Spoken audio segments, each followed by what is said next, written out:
हमारे वृंदावन का नियम है कि वसंत पंचमी से ठाकुर जी के गर्म वस्त्र धीरे धीरे कम किए जाते हैं। सबसे पहले ठाकुर जी के मोजे उतारे जाते हैं। मोजे क्यों? और कई बार ऐसा होता है कि वसंत पंचमी वाले दिन भयंकर कोहरा होता है वृंदावन में, इतना भीषण कोहरा कि आप अपना हाथ नहीं दिख सकते आगे, और ठाकुर जी के मोजे उतारने पड़ते हैं। तो एक बार मैंने हमारे ब्रज के एक रसिक थे, उनसे कहा कि ठाकुर जी के मोजे क्यों उतार रहे हैं, इतनी तो ठंड पड़ रही है, बाहर गलन हो रही है, इतनी शीतलता हो रही है, ठाकुर जी के मोजे क्यों उतारते वसंत पंचमी को? कई बार दिन के हिसाब से नियम का पालन नहीं करना चाहिए, वातावरण के हिसाब से भी करना चाहिए। हम सेवा सेवा चिल्लाते हैं सब जगह, ठाकुर जी के सुख का विचार करना चाहिए। बाहर इतना जाड़ो पड़ रहा है, हम ठाकुर जी के मोजा उतार रहे हैं। तो मुस्कुरा के बहुत अच्छी बात बोली, बोले देखो वसंत पंचमी पर मोजा इसलिए उतारे जाते हैं कि जब मोजा उतरेंगे तो ठाकुर जी को ठंड लगेगी, और जब ठाकुर जी को ठंड लगेगी तभी ठाकुर जी ऋतुओं से कहेंगे हाँ भाई जल्दी चलो, अब हमको जाड़ा लग रहा है, जल्दी गर्मी लाने प्रारंभ करो। ठाकुर जी को मोजे पहना के रखेंगे तो ठाकुर जी कहेंगे बढ़िया क्या, हमको सर्दी तो लग नहीं रही, बढ़िया जाड़ा ही रहने दो। इसलिए वसंत पंचमी पर मोजे उतारे जाते हैं ताकि ठाकुर जी ही ऋतुओं को आज्ञा करें कि अब बढ़ो आगे, अब ग्रीष्म आने दो। पहला बात। अब ये तो थी सामाजिक स्तर की बात, सबको बताने वाली बात, पर एक गोपनीय रहस्य भी है, बता दें। हमारे वृंदावन में वसंत पंचमी से होली प्रारंभ हो जाती है, कल से रंग प्रारंभ हो जाएगा, 40 दिन तक होली चलेगी वृंदावन में। कल पहला गुलाल लगेगा ठाकुर जी को। अंतरंग बात यह है कि ठाकुर जी वृंदावन में पादुका नहीं पहनते, और प्रतिदिन ठाकुर जी एक एक गोपी के यहां जाते हैं उसकी सेवा को, उसके प्रेम को स्वीकार करने के लिए।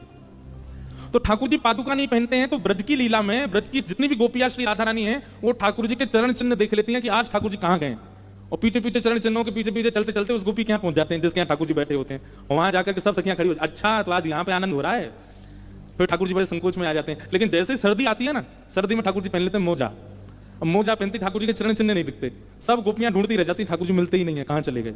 तो जैसे ही होली आती है तो किशोरी जी चरण से मोजा उतरवाती हैं, बोले अब तो होली आ गई, अभी तक तो जाड़ा था उसका बहाना था, पर अब होली पे तो ये विशेष कृपा करेंगे गोपियों पर, गोग्वालों पर, सखियों पर, इनके मोजा उतारो, कल से ये कहां कहां जाएंगे हमको सब खबर होनी चाहिए, और वहां जाके क्या पा रहे हैं, क्या कर रहे हैं, कैसे नाच रहे हैं। इसलिए किशोरी जी हट बट के ठाकुर जी की मोजा उतरवाती हैं ताकि इनके चरण चिन्ह हमको दिख सके ये कहां गए हैं। ये हमारी निवृत्त निकुंज की लीला है। देखो वृंदावन कुंज निकुंज निवृत्त निकुंज, कुंज सबको बताया जाता है, निकुंज प्रेमियों को बताया जाता है, और निवृत्त निकुंज केवल रसिकों को बताया जाता है। अब हमने यहाँ निवृत्त निकुंज बता दिया, उन्हीं को ही समझ में आया होगा जो रसिक होंगे। ताली आप सब बजा लो, पर समझ में उन्हीं को आई होगी ये बात जो रसिक होंगे, जिनके चित्त में रसिक भाव होगा उन्हीं को ही पता होगा। इसलिए ठाकुर जी के मोजे उतारते हैं। अब ये मोजा उतारना, मोजा पहनाना, अब संसारी लोगों को लगेगा ये क्या पागलपना है, ठाकुर जी को मोजा पहना रहे हैं, ठाकुर जी को मोजा उतार रहे हैं। पूजा वालों के लिए ये कुछ भी हो सकता है, पर भक्ति वालों के लिए ये सेवा है, और सेवा की प्रधानता है। हमारे वृंदावन चंद पूजा नहीं कराते, सेवा कराते, सेवा प्रधान है। सेवा में अपना सुख विचार नहीं किया जाता, ठाकुर जी का सुख विचार किया जाता है। जिसमें ठाकुर जी को प्रियता लगे हम वो करें। अब जैसे ठाकुर जी के प्रिय लगे ये बात मन में आती है तो एक ही पंक्ति गूंजती है मेरे चित्त में, जिन भेषा मेरो सावर रीझे, जिन भेषा मेरो सावर रीझे। हम गाएंगे नहीं, बस ऐसे दोहरा दो हमारे साथ। जिन भेषा मेरो गिरधर रीझे, जिन भेषा मेरो गिरधर रीझे, सोही भेष धरूंगी हो, मैं तो सोही भेष धरूंगी हो। मीराबाई कह रहे हैं, अगर कोई कह दे कि सुंदर साड़ी पहनने से ठाकुर जी रिश्ते हैं तो मीराबाई पहन लेती हैं। उनका अपना श्रृंगार नहीं है, वो धारण करती हैं जिससे ठाकुर जी प्रसन्न हो, वो वैसे रहती हैं जिससे ठाकुर जी को प्रसन्नता हो। कहो तो कुसुमल साड़ी रंगावा, कहो तो कुसुमल साड़ी। और केवल मीराबाई नहीं, हमारे हनुमान जी सिंदूर क्यों लगाते हैं, प्रसिद्ध कथा सबको पता है। एक बार हनुमान जी ने देख लिया कि सीता जी सिंदूर भर रही है, पूछ लिया कि आप मांग में सिंदूर क्यों भरती हैं। बोले इसको देख के राम जी प्रसन्न होते हैं, और दूसरी बात इससे ये प्रमाणित होता है कि हम राम जी की हैं। हनुमान जी बोले एक धार लगाने से इतने प्रसन्न होते हैं और प्रमाणित होता है कि आप राम जी की हो, तो हम तो पूरे अंग पे लगाएंगे। ये हनुमान जी भी गा रहे हैं, कहो तो कुसुमल साड़ी रंगावा, कहो तो कुसुमल साड़ी रंगावा, कहो तो भगवा भेष, कहो तो भगवा भेष। कहो ये क्या है? ये सेवा है, ये पूजा नहीं है, ये सेवा है। और इसी सेवा को क्या कहते हैं? परम धर्म। क्या कहते हैं? परम धर्म। जो सेवा के पथ पर चलने लग जाता है उसकी आत्मा का कल्याण निश्चित है। भागवत जी कह रही हैं, सवै पुंसाम परो धर्मो यतो भक्तिर अधोक्षजे अहितुक्य प्रतिहता ये आत्मा संप्रषेदति। देह का अभिमान हम जितना ज्यादा करेंगे उतने ज्यादा संसार में गिरते जाएंगे, और जितने देहाभिमान शून्य होकर के देह ठाकुर जी की तरह से रहे, ठाकुर जी को जैसे प्रिय लगे वैसे रहे, ठाकुर जी को जैसा हम ठाकुर जी के लगे ऐसा देह को रखना, ऐसा प्रसाद पाना, ऐसे ही सोना, ऐसे ही रहना, वही आत्मकल्याण कहलाता है, वो परम धर्म कहलाता है। इस प्रकार सूत जी महाराज परम धर्म का वर्णन करते हैं। आगे भागवत जी में भगवान के 24 अवतारों का वर्णन किया गया।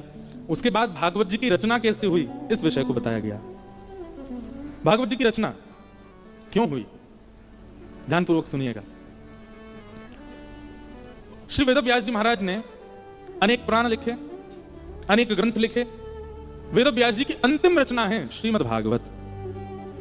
भागवत जी लिखने के बाद वेदव्यास जी ने अपनी कलम को सरस्वती जी में बहा दिया, बोले अब कुछ और लिखना शेष नहीं है, ये सर्वोपरि है, ये संपूर्ण है।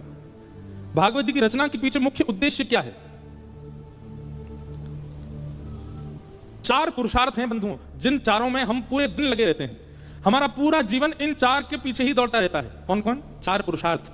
सबसे पहला धर्म, दूसरा अर्थ, तीसरा काम और अंतिम मोक्ष। हर व्यक्ति धर्म के पीछे भाग रहा है। एक बात कहें, नास्तिक भी धर्म है, आस्तिक भी धर्म है। आप मंदिर जाते हो, कथा सुनते हो, तिलक लगाते हो, संत जनों को पूछते हो, वैष्णव जनों की बातें सुनते हो, तो आप आस्तिक धर्मावली हो। पर आप मंदिरों को देख के मुंह फेर लेते हो, कथाएं बताएं नहीं सुनते, संत महापुरुषों के प्रति कोई भावना नहीं, तो ये नास्तिक धर्म है, ये भी धर्म है। तो सबसे पहला हम लोगों की गति क्या है? धर्म। अच्छा देखो, धर्म का पालन सब करते हैं। कैसे? भाई सुबह उठ करके कितना भी अधार्मिक व्यक्ति क्यों ना, उसके मन में भी भावना ये आती है कि अब थोड़ा सा मैं ठीक हो जाऊं, थोड़े बाल ठीक कर लूं, थोड़ा नहा धो लूं, अपना मुख पोंछ लूं, थोड़ी परफ्यूम वगैरह ही लगा लूं, थोड़ा कपड़े अच्छे पहनूं। यह भी तो एक धर्म है।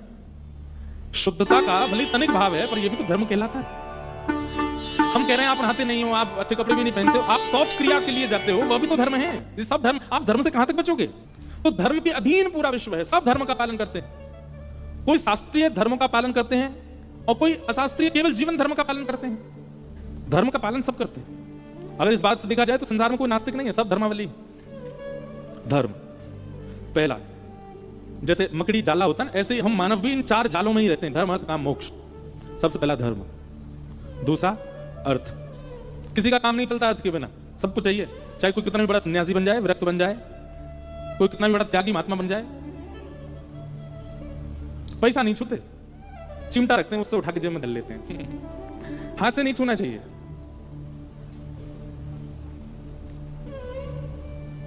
सबका काम चलता है, अर्थ सबको चाहिए। अच्छा हम कहेंगे कि आप धन नहीं छूते, धन से आपका कोई अन्न भी नहीं लेते क्या? अन्न भी अर्थ में आ जाता है, क्योंकि अन्न का निर्माण अर्थ से ही होता है। तो धर्म, अर्थ और तीसरी बात काम। काम की अनेक परिभाषाएं हैं। एक तो थोड़ी विलग परिभाषा है, पर काम का मतलब कामनाएं भी होती हैं, सबकी होती हैं। कामनाओं के बिना संसार में कोई रह ही नहीं सकता। आप जीवित ही नहीं रहोगे अगर कामना नहीं होगी तो। सबकी कामना होती है। धर्म, अर्थ, काम, और इन तीनों को भोगते भोगते कहीं ना कहीं व्यक्ति के अंदर चौथी भावना प्रकट हो जाती है। किसकी? मोक्ष। मुझे मोक्ष की प्राप्ति हो। इन चारों की दौड़ में हर व्यक्ति लगा है। संसार का हर व्यक्ति धर्म, अर्थ, काम, मोक्ष के पीछे भाग रहा है। पर इनके पीछे भागते भागते कहीं ना कहीं उसके चित्त में एक अशांति लगती है।